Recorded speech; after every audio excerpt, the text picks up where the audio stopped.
Hello there, all you future teachers. I'm happy to welcome you to the University of Pretoria and to the English department. It's a little bit strange talking to you on this online platform where you are invisible to me and I'm invisible to you. But if you look at the slide, I'm the woman in the top picture so that you can recognize me if we do ever get together, be together on campus.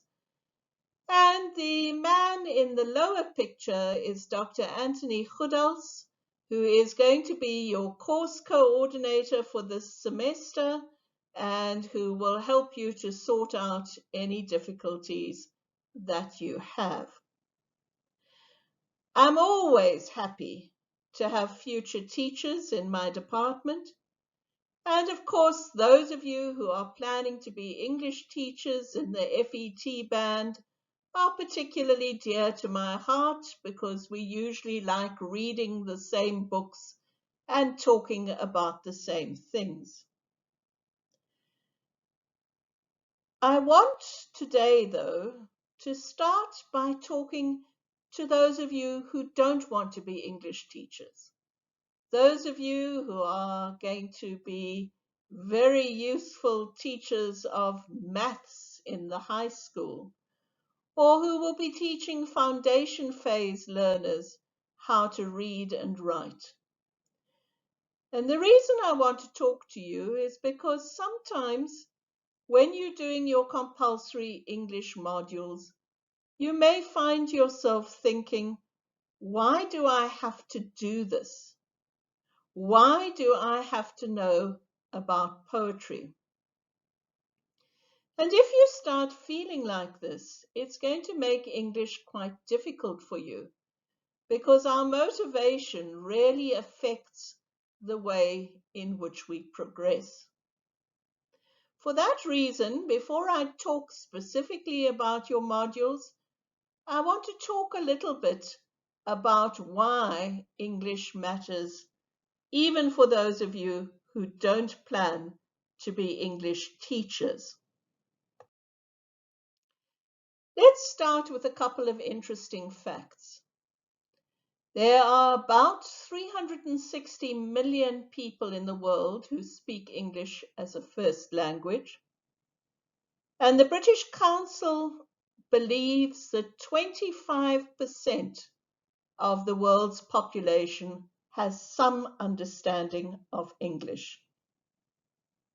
By improving your English, you will find yourself able to move around the globe to talk to people whose home languages are completely alien to you. Approximately 3 million new books written in English are published every year. 55% of the internet is in English. The second most popular internet language is Russian, and that comes in at just under 6%. And the really, really important one in red. In South Africa, the single best predictor of university success, regardless of what you are studying, is your matric English mark. Why is this the case? It is true because English is central to both your experience of teaching and your experience of learning. You're going to be taught in English. Most of you are going to write your exams in English. Almost all the secondary reading you're going to have to do is going to be in English, no matter what subject or age range you are planning to teach. As a B.Ed student, I can promise you you will have to read more English books than you could ever have imagined. You will also have to write in formal English, No emojis, no WhatsApp talk, almost all of the time. As a teacher, you will need to use English flexibly and effectively in different contexts. I love that cartoon, the teacher reporting on the child. He is exceeding at meeting expectations for needing improvement. And of course, you're going to have to teach learners to do this too. There's the desperate my age teacher. Can anyone tell me how a semicolon is used other than to make a winky face in emoticons? Reading the literature of a world language is also the quickest and easiest way to learn about colleagues and learners whose cultures, dreams, and experiences may be very, very different from yours.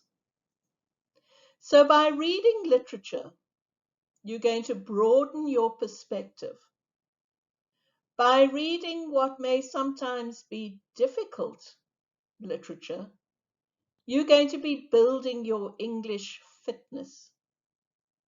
So, for instance, if you are going to the gym every day and you regularly do 20 push ups, if you are in a situation where you need to do 3 or 4, you will do them so fast and with such style because it will be easy. So what we do is we develop your English muscles, we develop your competence, and that is going to have a ripple effect on your own success in other subjects and on your ability to interact with pupils and to explain things to them in ways that they can understand. So, okay, I hope I've convinced you that your English is really useful. That brings you to the question of what English course you should take. If you are an education student, you need to register for English 110. If you have difficulties with the course, that's the coordinator address that you can write to.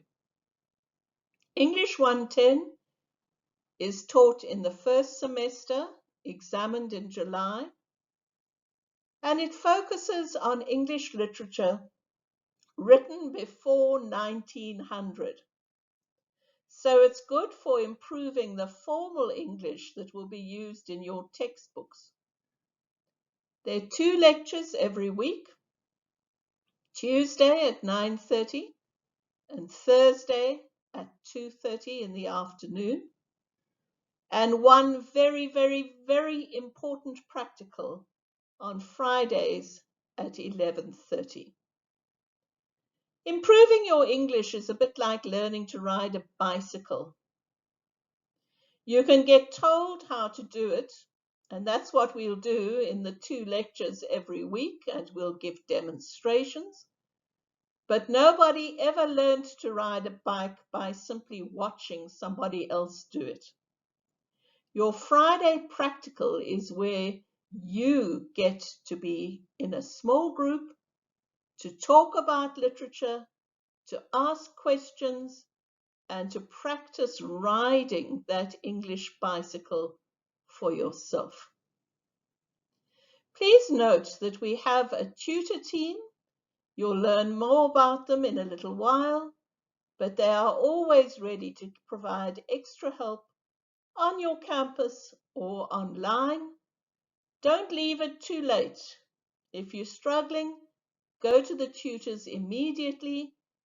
We can see from the statistics that people who use the tutors regularly generally do much better than people who don't. The second course that you should register for is English 120. It's the second semester. It's the trendy twin of English 110 because it focuses on modern and contemporary literature. Again, there are 2 lectures a week, Tuesday at 11:30, Wednesday at 7:30, so you've got to get up early. And again, a very important practical on a Friday at 12:30. And again, there are tutors to help you. I've been giving lecture times, but because of the pandemic, your classes will for the moment be recorded and posted online until it is safe for all of us to return to campus. So I would suggest that what you do to sort of maintain some order in your life is that you try to follow your timetable and you listen to your lectures in the time slots provided. The Friday practicals are a little bit different because they are live streamed, which means that they will also take a little bit of data. So if you're struggling to afford data, please find out how to request data from the university so that you can take part in live discussion, get to know some of your classmates, and improve your skills.